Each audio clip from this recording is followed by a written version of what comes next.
ನಮಸ್ಕಾರ ಸ್ನೇಹಿತರೆ, ನಾನು ನಿಮ್ಮ ಮಿತ್ರ ಅನಿಲ್ಕುಮಾರ್. ಬನ್ನಿ ಇಂಗ್ಲಿಷ್ ಕಲಿಯೋಣ ಚಾನಲ್ಗೆ ಸ್ವಾಗತ ಸುಸ್ವಾಗತ.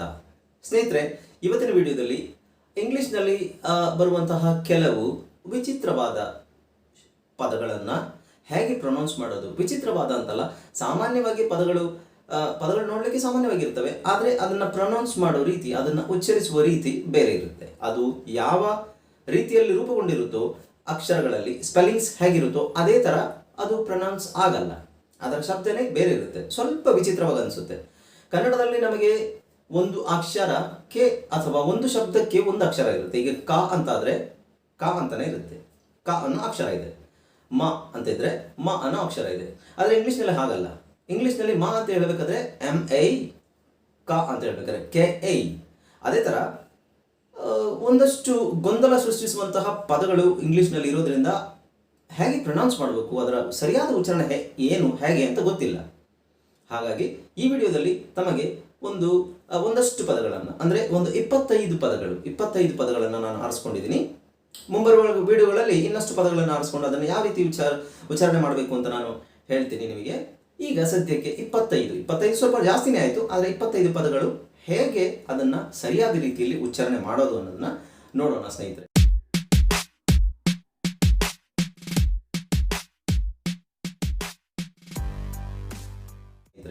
ಮೊದಲಿಗೆ ಸಾಮಾನ್ಯವಾಗಿ ಬಳಸುವಂತಹ ಒಂದು ಪದ ವೆಜಿಟೇಬಲ್.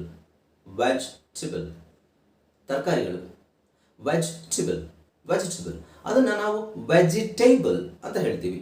ವೆಜಿಟೇಬಲ್ ಅದು ಯಾಕೆಂದರೆ VEGTABLE ಇರೋದ್ರಿಂದ ಅದನ್ನು ವೆಜಿಟೇಬಲ್ ಅಂತ ಹೇಳಬೇಕೇನು ಅಂತ ಅಂದ್ಕೊಂಡು ವೆಜಿಟೇಬಲ್ ಅಂತ ಹೇಳ್ತಾರೆ. ಆದರೆ ಅದು ಸರಿಯಾದ ಉಚ್ಚಾರಣೆ ಅಲ್ಲ. ವೆಜಿಟೇಬಲ್ ಅಷ್ಟು ಹೇಳಿದ್ರೆ ಸಾಕು. ಇರೋದನ್ನು ನಾವು ತುಂಬ ಕಾಂಪ್ಲಿಕೇಟೆಡ್ ಮಾಡೋದು ಬೇಡ. ವೆಜಿಟೇಬಲ್ ಅಂತ ಹೇಳೋ ಅವಶ್ಯಕತೆ ಇಲ್ಲ. Vegetable simple pronunciation, vegetable. ಹಾಗೆಯೇ ಇನ್ನೊಂದು ಪದ ಇದೇ ಥರ ಇದೆ, ಇದಕ್ಕೆ ಇಟ್ ಈಸ್ ವೆರಿ ಸಿಮಿಲರ್, ಇದಕ್ಕೆ ಸಮಾನವಾಗಿ ಇದೆ. ಕಂಫರ್ಟೇಬಲ್ ಅಂತ ಹೇಳ್ತಾರೆ, ತಪ್ಪದು.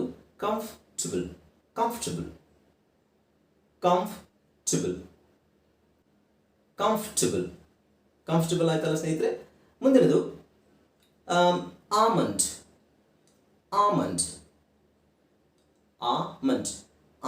ಎಲ್ಲಿದೆ ಅಲ್ಲಿ ALMOND ಎಲ್ಲಿದೆ, ಆದರೆ ಎಲ್ ಉಚ್ಚಾರಣೆ ಮಾಡೋ ಅವಶ್ಯಕತೆ ಇಲ್ಲ.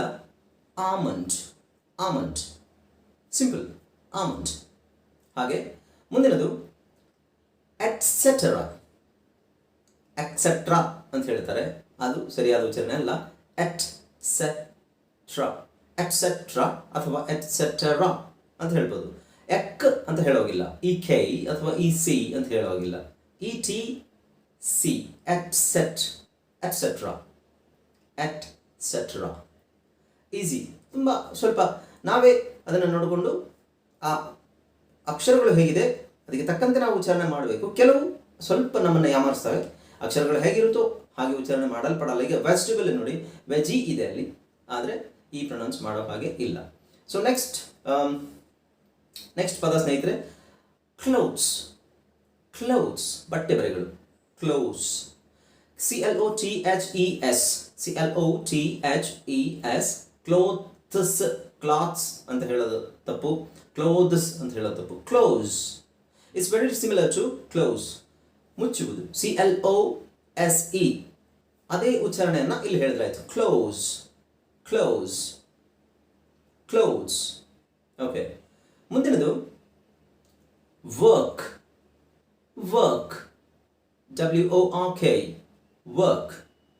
WORK. ಇದಕ್ಕೆ ಸರಿಯಾದ ಇನ್ನೊಂದು ಪದ ಇದೇ ಥರ ಬರುವಂತಹ ಪದ ವರ್ಲ್ಡ್. WORLD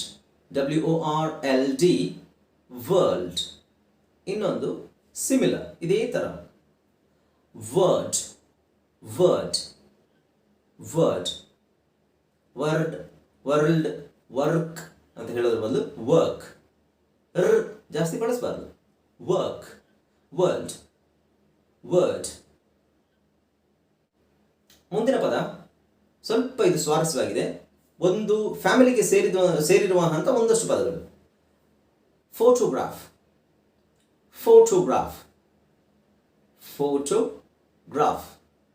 ಛಾಯಾಚಿತ್ರ. ಆದರೆ ಇದರ ಫ್ಯಾಮಿಲಿಗೆ ಸೇರಿರುವಂತಹ ಒಂದಷ್ಟು ಪದಗಳನ್ನು ನೋಡೋಣ. Photographer, photographer, photographer. Okay. Photography ಇನ್ನೊಂದು ಪದ ಈ ಫ್ಯಾಮಿಲಿಗೆ ಸೇರಿರುವಂಥದ್ದು ಫೋಟೋಗ್ರಫಿ. Photograph, photographer. ಆದರೆ ಫೋಟೋಗ್ರಫಿ ಅದು ಫೋಟೋಗ್ರಾಫಿ ಅಲ್ಲ, ಫೋಟೋಗ್ರಫಿ. ಸರಿಯಾದ ಉಚ್ಚಾರಣೆ ಫೋಟೋಗ್ರಫಿ. ಈ ಒಂದೇ ಫ್ಯಾಮಿಲಿಗೆ ಸೇರಿರುವಂತಹ ಡಿಫ್ರೆಂಟ್ ಪ್ರೊನೌನ್ಸಿಯೇಷನ್ ಇರುವಂತಹ, ವಿಭಿನ್ನವಾದ ಪ್ರೊನೌನ್ಸಿಯೇಷನ್ ಉಚ್ಚಾರಣೆ ಇರುವಂತಹ ಪದಗಳಿವು. ಮುಂದಿನದು ಸಾಮಾನ್ಯವಾಗಿ ಅಕ್ಷರ ಹೇಗಿರುತ್ತೋ ಅದೇ ಥರ ಓದಲಿಕ್ಕೆ ನಾವು ನೋಡ್ತೀವಿ. ತಪ್ಪದು. ಆಲ್ಮೋಸ್ಟ್ ತುಂಬ ಕಡೆ ಆ ಥರ ಓದಬಾರ್ದು. ಮುಂದಿನದು ನೋಡೋಣ. ಜ್ಯೂಲ್ರಿ. ಇದನ್ನು ಕೇಳಿದಾಗ ಕೆಲವರಿಗೆ ಸಾಮಾನ್ಯವಾಗಿ ಆಶ್ಚರ್ಯ ಆಗ್ಬೋದು. ಜ್ಯೂಲ್ರಿ ಅದು ಜುವೆಲ್ಲರಿ, ಜುವೆಲ್ಲರ್ಸ್, ಜುವೆಲ್ಲರೀಸ್ ಅಂತ ಹೇಳ್ತಾ ಇದ್ವಿ ಅಲ್ವಾ. ಆ್ಯಕ್ಚುಲಿ ಅದರ ಪ್ರೊನೌನ್ಸಿಯೇಷನ್ ಬಂದು ಜ್ಯೂಲ್ರಿ, ಜ್ಯೂಲ್ರಿ ಅಷ್ಟೇ. ಜ್ಯೂಲ್ರಿ, ಜ್ಯೂಲ್ರಿ ಅಷ್ಟು ಹೇಳಿದ್ರೆ ಸಾಕು. ಜುವೆಲ್ಲರಿ 4 ಸಿಲಬಲ್ ಇದೆ ಅಂತ ಅನ್ಸಿದ್ರು jewellery 2 syllable. Jewellery simple, jewellery, jewellery. Okay. ಮುಂದಿನ ಪದ ಸ್ನೇಹಿತರೆ simple, very simple. Architecture, architecture. ARCHI ಇದ್ರು ಆರ್ಚಿ ಅಂತ ಹೇಳೋ ಅವಶ್ಯಕತೆ ಇಲ್ಲ. Architecture, architecture, architecture. ಓಕೆ. ಈ ಪದಗಳ ನಾನು ಅರ್ಥ ಹೇಳೋದಿಲ್ಲ, ಯಾಕೆಂದರೆ ಇದು ಪ್ರೊನೌನ್ಸಿಯೇಷನ್ ಮೇಲೆ ಜಾಸ್ತಿ ಒತ್ತು ಕೊಡ್ತಾ ಇರೋದ್ರಿಂದ ಈ ಪದಗಳ ಅರ್ಥ ನಿಮಗೆ ಬೇಕಾದರೆ ನೀವು ಡಿಕ್ಷನರಿಲಿ ರೆಫರ್ ಮಾಡಿ, ಅಥವಾ ಈ ಪದಗಳ ಅರ್ಥ ನಿಮಗೆ ಬೇಕು ಅಂತ ಹೇಳಿದ್ರೆ ದಯವಿಟ್ಟು ಕಮೆಂಟ್ ಸೆಕ್ಷನಲ್ಲಿ ಕಮೆಂಟ್ ಮಾಡಿ. ಈ ಪದಗಳ ಅರ್ಥವನ್ನು ನಾನು ಇನ್ನೊಂದು ವಿಡಿಯೋದಲ್ಲಿ ಬೇಕಾದರೆ ನಿಮಗೆ ಮಾಡಿ ಹಾಕ್ತೇನೆ. ಓಕೆ.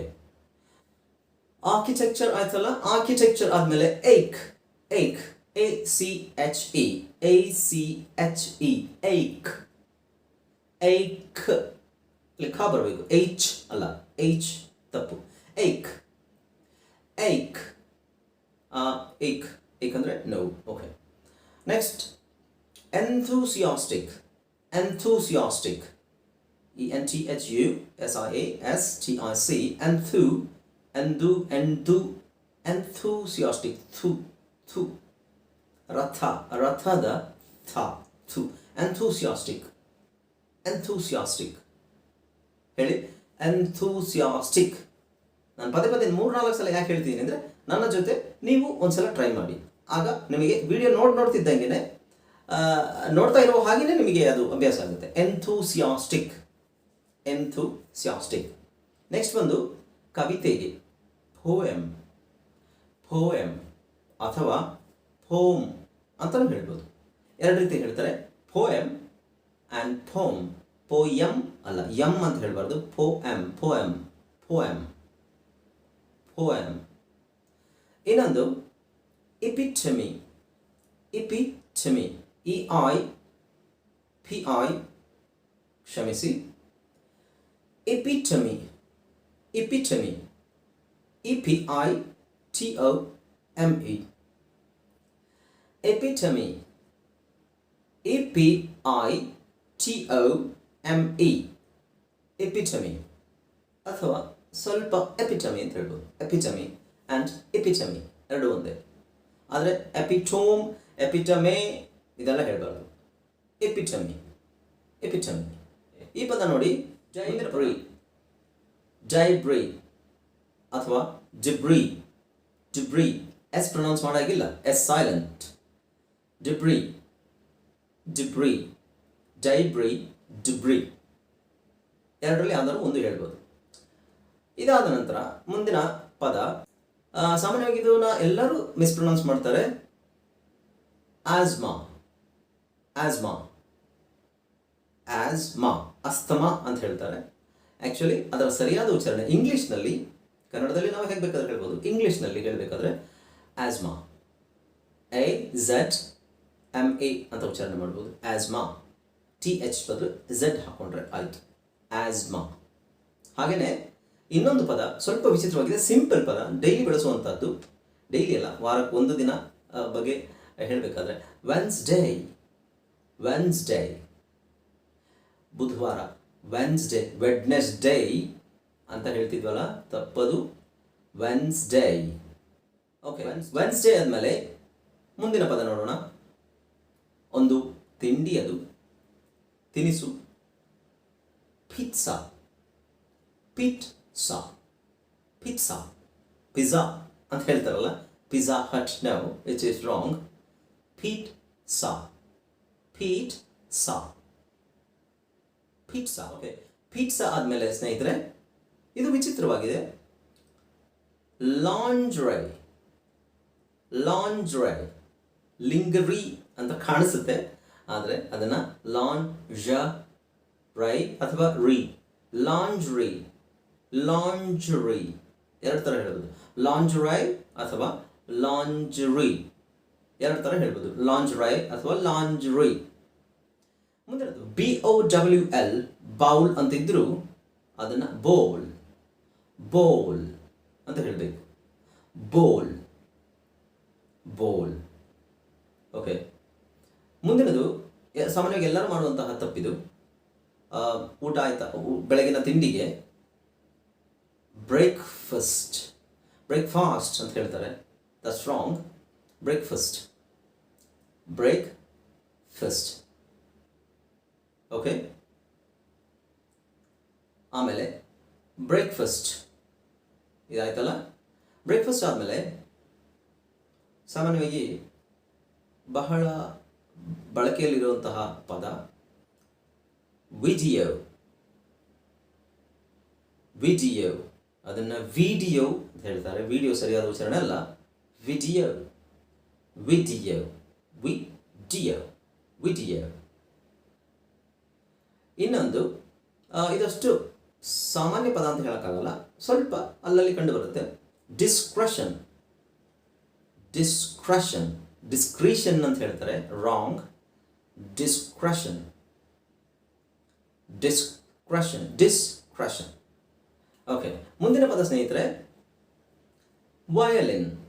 ಸಾಮಾನ್ಯವಾಗಿ ಎಲ್ಲರಿಗೂ ಗೊತ್ತಿರುವಂಥದ್ದೇ ವಯಲಿನ್. ವಯೋಲಿನ್, ಯಾಕೆಂದರೆ ಅಲ್ಲಿ ಓ ಇದೆ. Violin. Violin. Simple.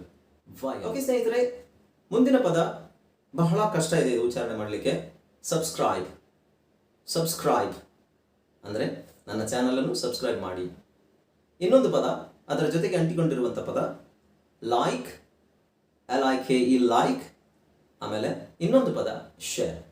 SHARE, share. So subscribe, like this video and share this video, and please press the bell icon button, and please press the bell icon button beside the subscribe button. Subscribe button ಪಕ್ಕದಲ್ಲಿ ಒಂದು bell icon button ಇದೆ, ಅದನ್ನು press ಮಾಡಿ. ನಿಮಗೆ ನಾನು ಯಾವಾಗ upload ಮಾಡ್ತೀನೋ ಆ ಟೈಮಲ್ಲಿ ನಿಮಗೆ ನೋಟಿಫಿಕೇಶನ್ಸ್ ಬರುತ್ತೆ. ನೋಟಿಫಿಕೇಶನ್ಸ್ ಮೂಲಕ ನೀವು ನನ್ನ ವೀಡಿಯೋಸನ್ನು ನೋಡ್ಬೋದು, ಎಂಜಾಯ್ ಮಾಡ್ಬೋದು. ನಿಮಗೇನಾದರೂ ಸಂದೇಹವಿದ್ದಲ್ಲಿ ನನ್ನನ್ನು ಕಾಂಟ್ಯಾಕ್ಟ್ ಮಾಡಬಹುದು. ಓಕೆ ಸ್ನೇಹಿತರೆ, ಇದುವರೆಗೂ ನನ್ನ ವಿಡಿಯೋ ನೋಡಿದ್ದಕ್ಕೆ ನಿಮಗೆಲ್ಲರಿಗೂ ಧನ್ಯವಾದಗಳನ್ನು ಹೇಳ್ತಾ ಈ ವಿಡಿಯೋವನ್ನು ಇಲ್ಲಿಗೆ ಮುಗಿಸುತ್ತಿದ್ದೇನೆ. ಇದೇ ಥರ ನಿಮಗೆ ಇನ್ನಷ್ಟು ವಿಡಿಯೋಗಳು ಬೇಕಾದರೆ ದಯವಿಟ್ಟು ಕಮೆಂಟ್ ಸೆಕ್ಷನಲ್ಲಿ ಕಮೆಂಟ್ ಮಾಡಿ. ನಿಮಗೆ ಬೇಕಾದಂತಹ ವಿಡಿಯೋಗಳನ್ನು ನಾನು ಮಾಡಲಿಕ್ಕೆ ತಯಾರಿದ್ದೇನೆ. ನೀವು ಇದಿಷ್ಟು ನೋಡಿದ್ರಲ್ಲ, ನೀವು 25 ಪದಗಳನ್ನು ಯಾವ ಥರ ಪ್ರೊನೌನ್ಸ್ ಮಾಡೋದು ಅಂತ ನೋಡಿದ್ರಲ್ಲ, ಇದೇ ಥರ ಪದಗಳು ಅಥವಾ ನಿಮಗೆ ಪ್ರೊನೌನ್ಸ್ ಮಾಡೋಕ್ಕಾಗದೇ ಇರುವಂತಹ ಕಷ್ಟಕರವಾದ ಪದಗಳನ್ನು ಕಮೆಂಟ್ ಸೆಕ್ಷನಲ್ಲಿ ಕಮೆಂಟ್ ಮಾಡಿ. ನೋಡೋಣ ಎಷ್ಟು ಜನ ಯಾವ್ಯಾವ ಥರ ಕಮೆಂಟ್ಸ್ ಹಾಕ್ತೀನಿ ಅಂತ. ಆ ಕಮೆಂಟ್ಸ್ ನೋಡಿಬಿಟ್ಟು ಕಮೆಂಟ್ಸಿಗೆ ನಾನು ವಿಡಿಯೋವನ್ನು ಮಾಡ್ತೇನೆ. ಇನ್ಮೇಲೆ ನಿಮ್ಮ ಕಮೆಂಟ್ಸ್ ನನಗೆ ಸಜೆಷನ್ಸ್. ನಿಮಗೆ ಯಾವ ಥರ ನೀವು ಕಮೆಂಟ್ ಮಾಡ್ತೀರಾ ಆ ಥರ ವೀಡಿಯೋಸನ್ನು ನಾನು ಅಪ್ಲೋಡ್ ಮಾಡ್ತೀನಿ ಖಂಡಿತ. And thank you so much for joining with me. Bye-bye until the next video. See you.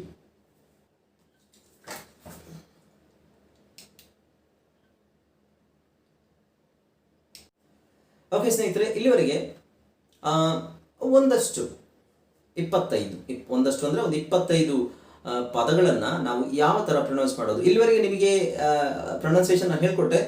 ಇಷ್ಟುವರೆಗೆ ನೀವು ಈವರೆಗೆ ಈ ಪದಗಳನ್ನು ಇದೇ ಥರ ಪ್ರೊನೌನ್ಸ್ ಮಾಡ್ತಾ ಇದ್ರಾ ಅಥವಾ ಬೇರೆ ಯಾವ ಥರ ಪ್ರೊನೌನ್ಸ್ ಮಾಡ್ತಿದ್ರಿ ಅನ್ನೋದನ್ನು ಕಮೆಂಟ್ ಸೆಕ್ಷನಲ್ಲಿ ತಿಳಿಸಿ ನನಗೆ. ನಾನು ಅಥವಾ ಇನ್ಯಾವುದಾದ್ರೂ ಪದವನ್ನು ಯಾವ ಥರ ಪ್ರೊನೌನ್ಸ್ ಮಾಡಬೇಕು ಅಂತ ಹೇಳಿಬಿಟ್ಟು ನಿಮಗೆ ಅನಿಸಿದರೆ, ತುಂಬ ಕಷ್ಟ ಇರುವಂಥ ಪದಗಳು ಯಾವುದಾದ್ರು ನಿಮಗೆ ಅನಿಸಿದರೆ ದಯವಿಟ್ಟು ಕಮೆಂಟ್ ಸೆಕ್ಷನಲ್ಲಿ ಕಮೆಂಟ್ ಮಾಡಿ. ನಾನು ಆದಷ್ಟು ನಿಮಗೆ ನಿಮ್ಮ ಕಮೆಂಟ್ ಸೆಕ್ಷನಲ್ಲಿ ಕಮೆಂಟ್ಸನ್ನು ನೋಡಿ ಆ ಕಮೆಂಟ್ಸಿಗೆ ತಕ್ಕಂತೆ ನಾನು ವಿಡಿಯೋ ಮಾಡಲಿಕ್ಕೆ ಟ್ರೈ ಮಾಡ್ತೇನೆ. ಈ ವಿಡಿಯೋ ನಿಮಗೆ ಇಷ್ಟವಾಗಿದ್ದರೆ ದಯವಿಟ್ಟು ಈ ವಿಡಿಯೋವನ್ನು ಲೈಕ್ ಮಾಡಿ ಹಾಗೂ ನನ್ನ ಚಾನಲನ್ನು ಸಬ್ಸ್ಕ್ರೈಬ್ ಮಾಡಿ ಹಾಗೂ ಈ ವಿಡಿಯೋವನ್ನು ಆದಷ್ಟು ಮಂದಿಗೆ ಶೇರ್ ಮಾಡಿ ಹಾಗೂ ನಿಮಗೇನಾದರೂ ಸಂಶಯವಿದ್ದಲ್ಲಿ ಸಂದೇಹವಿದ್ದಲ್ಲಿ ದಯವಿಟ್ಟು ಕಮೆಂಟ್ ಸೆಕ್ಷನಲ್ಲಿ ಕಮೆಂಟ್ ಮಾಡಿ. Okay, thank you so much for watching this video.